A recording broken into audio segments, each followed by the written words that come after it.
So, after Jimmy Uso returned to WWE television for the first time in a very, very long time last week on Friday Night SmackDown, we now have an update, or reportedly appears to have an update, when it comes to Roman Reigns and the Usos' plans going forward on Friday nights on the Blue brand. So, Jimmy Uso returned to WWE on last week's edition of Friday Night SmackDown on Fox. It was the special throwback edition of SmackDown, if you can call it that. It certainly didn't feel very throwback, did it? It was the bare minimum.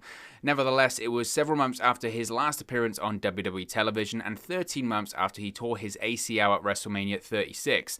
Now, the former SmackDown Tag Team Champion was reluctant to succumb to Roman Reigns' reign of terror on the Blue brand, but he did end up making the save for Jey Uso in the show closing segment and was left lying alongside his brother and cousin by Cesaro. Now, with Jimmy's return to WWE, it has been reported that WWE does have big plans for the Usos. This is according to a report by WrestlingNews.co. The next several months of storyline have reportedly been planned out for the Big Dog and the Usos, and the six-time Tag Team Champions are scheduled to add another SmackDown Tag Team Championship reign to that list in the coming months by defeating a babyface team. Who the Usos will beat for the gold remains to be seen, but WrestlingNews.co noted that the news means the Dirty Dogs will need to lose the Tag Team Championship sometime. Multiple babyface teams at the moment are in the mix on SmackDown, and Dolph Ziggler and Robert Roode are scheduled to defend the SmackDown Tag Team Championships against Rey Mysterio and Dominic Mysterio at WrestleMania Backlash on Sunday. Now, I'm not going to completely poo-poo all over this report. I don't think that's very fair to do that. One thing I will say is, when it comes to WrestlingNews.co, and again, I don't know a lot about their work. I don't know a lot about their journalists or their reporters or anything like that. If I'm correct, and if I'm not correct, you can let me know in the comment section below. I know you guys will. But if I'm correct, and I think I am, I think I am here. If I'm correct, isn't this the same outlet that was reporting that Becky Lynch was set to return at WrestleMania and make this big grand entrance with her truck and all that kind of stuff? That didn't happen. Now, it doesn't mean that this report is inaccurate or anything like that. Lord knows it's not fair to judge someone off one report, but I think that's worth considering. The reason I think you need to take this report with a bit of a pinch of salt, as it were, is because WWE just doesn't plan things out months in advance. I mean, even at the level of a Roman Reigns or the Usos or anything like that, they just don't do that. And that's because they can't. How often? I mean, we're going to touch on another story in a minute about Mia Yim and having her debut rescheduled because they ran out of time or plans changed or anything like that. Plans change all the time. All the time, on SmackDown, on Raw, anything that's got Vince McMahon's fingerprints all over it, or anything that's got Bruce Pritchard overseeing the writing of it, the plans change not just every single week, every single day, every single minute. Plans change and they decide to go in a different direction. WrestleMania 37, Night 2, the show opened up with Randy Orton versus The Fiend. The day of that show, The Fiend was scheduled to defeat Randy Orton, which makes sense from a logical storyline point of view, and everyone thought that was going to be the outcome. But they decided later on in the day to go with a different direction. So I really struggle to really think that WWE has a storyline planned out months in advance, and they've said to Roman Reigns or the Usos, no, this is what you're going to be doing, and in 3 months' time we've got it planned out that you're going to win the SmackDown Tag Team Championships and all this kind of stuff, unless you are literally, I mean, we're talking top of the food chain. And when it comes to Roman Reigns, even Roman Reigns' SummerSlam opponent, I don't even know if they've got that figured out at this point. I really doubt it. Because they just, unless it's someone like The Rock or John Cena or someone like that coming back, and literally they are forced, WWE are forced because of this star's movie schedule or other commitments, anything like that, unless they are forced to be proactive and plan things out, WWE just doesn't do that because they can't. They're incapable. They're incapable of doing long-term storytelling. They're incapable of planning things out months in advance. And that's we're talking, top of the card superstars. And that's not to say that the Usos aren't top of the card superstars, but my point is that WWE just doesn't do that because that's just not the way they work. They are constantly changing things. So Are the Usos scheduled, or will the Usos at some point win the SmackDown Tag Team Championships again? Of course they will. Of course they will, because that's the tag team scene in WWE. WWE historically doesn't care about the tag team scene. If they think that putting the SmackDown Tag Team Championships on the Uso will benefit the Roman Reigns angle, of course they will do it, which is what they're going to do. And I think that it makes a lot of sense that Rude and Ziggler would probably lose the SmackDown Tag Team Championships on Sunday to Rey and Dominic Mysterio. They're obviously going towards the angle of the first father and son tag team to win the Tag Team Championships in WWE history. That makes a lot of sense. It's a feel-good moment on Sunday. They'll go with that. That does set up to maybe have the Usos face off against the Mysterios, possibly at SummerSlam. Again, we're in May at this point. There's still a way to go. There's still June and July before we get to August, before we can even start talking about SummerSlam. And again, WWE will change their mind on a dime if they want to push something through quickly. They don't do long-form storytelling. So, do I think the Usos are going to win the SmackDown Tag Team Championships? Of course. Of course they will at some point. Obviously, I know they played up the tension this past week on SmackDown of Jimmy Uso not wanting to fall in line to Roman Reigns. That was the storyline they did with Jey Uso, and I expect it to go in the same direction as the Jey Uso storyline with Roman Reigns, and that is that eventually, like his brother Jey and like everyone in the family, he will fall in line. I think the reason they are playing this a little bit of dissension in the ranks between Jimmy Uso, Jey Uso, and Roman Reigns is because they want to try and throw us off the scent, if you will, of the Reigns and Cesaro finish on Sunday at WrestleMania Backlash. I think it makes the most sense that on Sunday at WrestleMania Backlash, it looks like maybe not that Cesaro is going to win, but Reigns is in a bit of peril. And wouldn't you know it, Jimmy Uso finally falls in line, costs Cesaro the match. The bloodline are all connected. The family are connected, reunited. Jimmy Uso falls in line to Roman Reigns, and then the Usos can maybe start challenging the new babyface champions that are Rey and Dominic Mysterio. So I'm not really questioning the validity of this report. I do think there are probably elements of it that do make a lot of sense and are right. The one thing I will say, like I said, is I struggle to see a scenario where WWE plan anything out really far in advance, because they just don't do that. They just don't do that. That's not a WWE thing that they do. But, you know, we'll have to wait and see. Of course, it's great to see Jimmy Uso back as well. And the Usos being reunited is fantastic. One thing I will say is I hope it doesn't stop Jey Uso competing in singles matches, because he really has done a fantastic job over the past 12 months. Obviously, for the beginning of the pandemic, he was hosting karaoke showdown segments on SmackDown. That, to this day, is still one of the worst and most terrible segments I've seen on WWE television ever. And now he's involved in a main event angle. He's got wins over the likes of Daniel Bryan, AJ Styles over the course of the last 12 months. He's done some fantastic matches, whether it's the match at Clash of Champions, the Hell in a Cell I Quit match with his cousin. This guy has been elevated over the course of the past 12 months, and I hope that doesn't stop, and I hope it's the same for Jimmy Uso. Just because historically they've been a tag team doesn't mean they need to continue as being part of this faction, constantly being in tag team matches. Continue. Make them separate personalities, make them separate stars, and they can come back together and be an even more dominant tag team. I think that's the best way to do it. So we'll have to wait and see when it comes to that, but it's certainly an interesting story. Something else that I did want to talk about, I know we've spoken a lot about Daniel Bryan and his contractual situation and all that kind of stuff at the moment, and I know some people are just sort of waiting as to really what's going to happen, and it's a conflicting situation because nobody really knows what's going on. People have their assumptions, but we haven't really heard any hard and fast rule as to what's happening with Daniel Bryan and his contractual situation. One thing we have heard, though, and I think this is interesting because you talk about history repeating itself, and that's that there's this latest bit of information, and once again from WrestlingNews.co, talking about Daniel Bryan and a backstage update on this whole situation, including Vince McMahon's reaction. Now, at the moment, Daniel Bryan, of course, he's a free agent, he's at home, but the WWE higher-ups are certain that Daniel Bryan will return to WWE at some point and he will re-sign with the company. One unnamed WWE official is, quote, very confident about his comeback. A person close to the situation revealed that there is no bad blood between both parties. Vince McMahon believes Daniel Bryan just needs some time off to, quote, recharge his batteries, and that the veteran WWE superstar will be back to WWE programming whenever he is ready. This is what the source told WrestlingNews.co. There is no bad blood, no grudge from either side, and Vince thinks he will be back, but he just needs time to recharge his batteries. Now, any money-related problems were also ruled out of the equation, as WWE has reportedly taken excellent care of Daniel Bryan and his family. The 39-year-old superstar returned to in-ring action in 2018 and has since then been treated very well by the company. It has been further reported that WWE is preparing to welcome Daniel Bryan back with a bang, including a big SummerSlam match. Now, it's not surprising to note that Vince McMahon is a big fan of Daniel Bryan and has already reserved a full-time backstage role for him once he decides to retire from the WWE and in-ring action for good. Now, as first reported by Fightful Select, Daniel Bryan's WWE contract expired after losing the Universal Championship match to Roman Reigns a couple of weeks ago on SmackDown. WWE has been trying to re-sign Daniel Bryan for several months, but no agreements have been reached as of the recording time right now. This is what the source told WrestlingNews.co as well. We are ready to have him back for a big match at SummerSlam.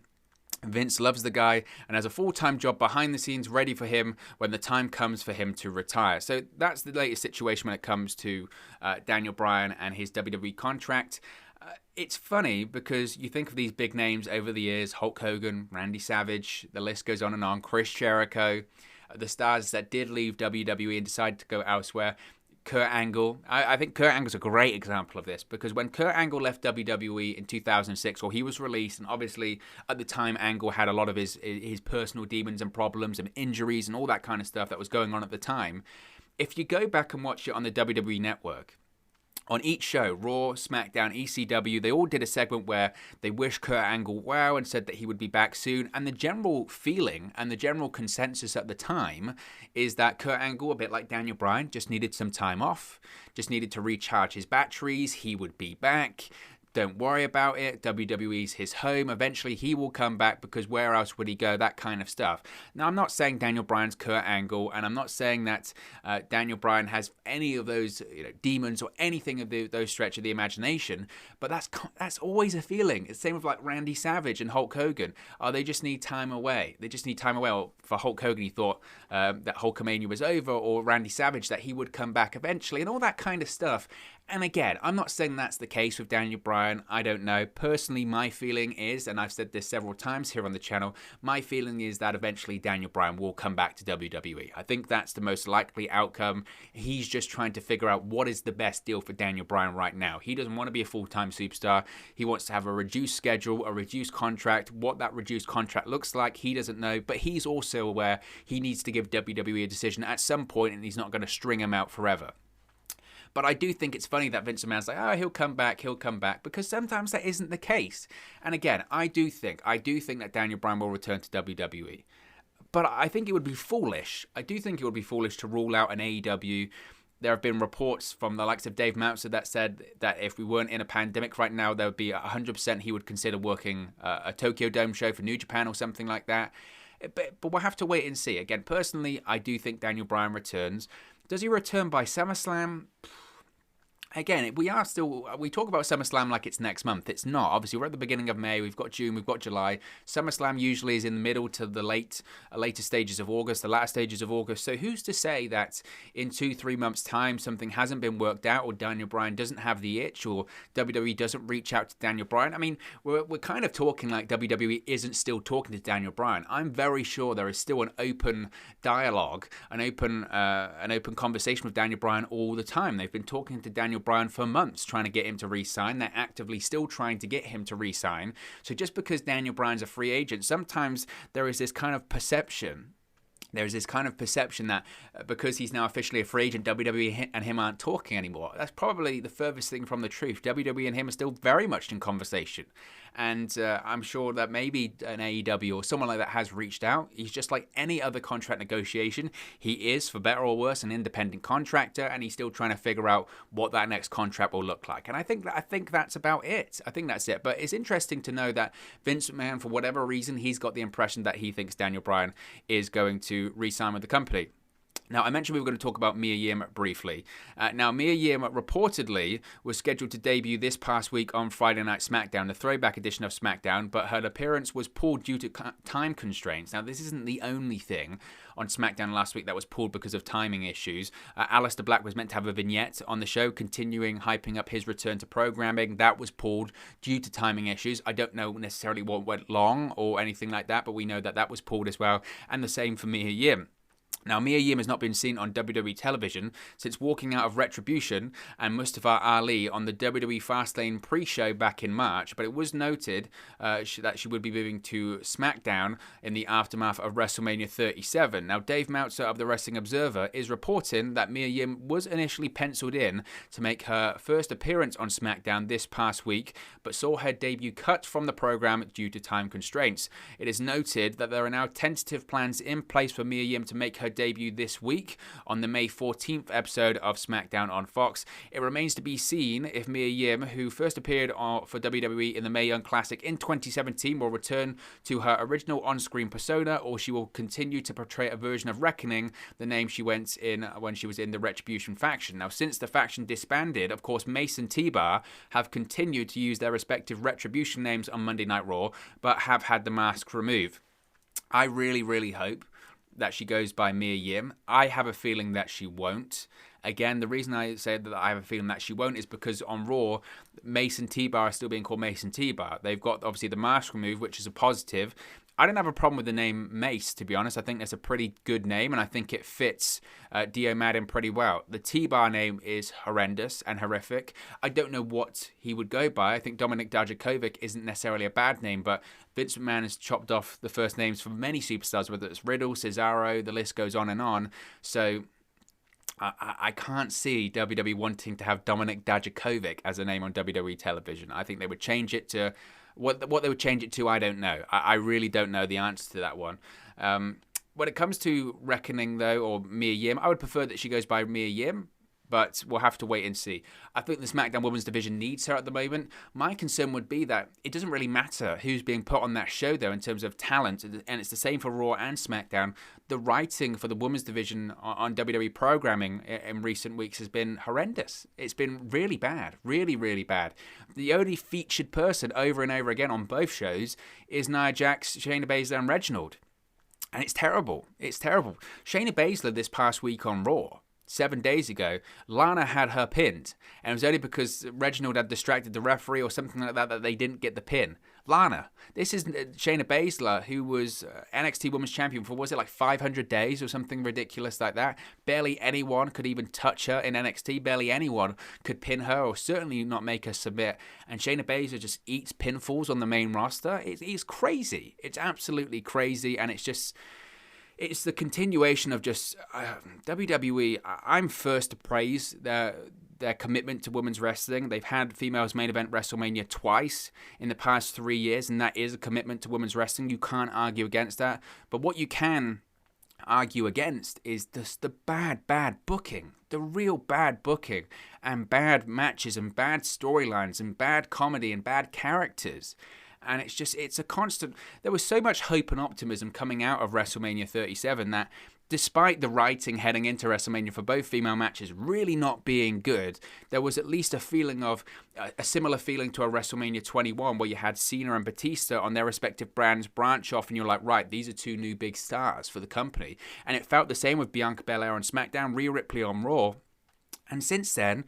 I don't know what Rhea Ripley is. Is she a face? Is she a heel? Nobody knows. Bianca Belair is doing her best, but it's bad material, and you can only go so far with bad material. And I sympathise with them. So whilst I'm excited, and I hope that Mia Yim does get an opportunity on SmackDown, what does it really mean? What does it really mean in the grand scheme of things? Because she's going to be given bad material irrespective of what she does. So it'll be interesting to see what happens when it comes to her on SmackDown. And finally, I do want to talk about this because a lot of people have been talking in the last few weeks about this biography series by A&E. Obviously, WWE has a deal with A&E, and they've got some unique programming on there. They've got the what was it called? Hidden Treasures, or whatever that program is called. I don't even know if we can get it over here in the UK. To watch it over here in the UK, we have to watch it online and all that kind of stuff. So it's a bit difficult to find. So I must say I'm not totally an expert on these programs.